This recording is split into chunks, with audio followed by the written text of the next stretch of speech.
حضرت ابو امامہ سدری بن اجلان باہلی رضی اللہ تعالیٰ عنہ سے روایت ہے کہ سیدنا رسول اللہ صلی اللہ تعالیٰ علیہ وآلہ وسلم نے فرمایا، جو شخص اللہ تعالیٰ کے لیے محبت کرے، اللہ تعالیٰ کے لیے عداوت رکھے، اللہ تعالیٰ کے لیے دے اور اللہ تعالیٰ کے لیے روکے تو اس نے ایمان مکمل کر لیا۔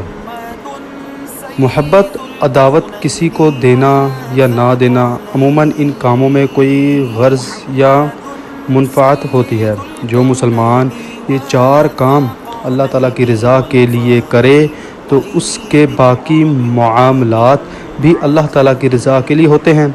لہٰذا حدیث مبارک سے مقصود یہ ہے کہ جو مسلمان ہر کام رضا الہی کے لیے کرے وہ کامل مومن ہے۔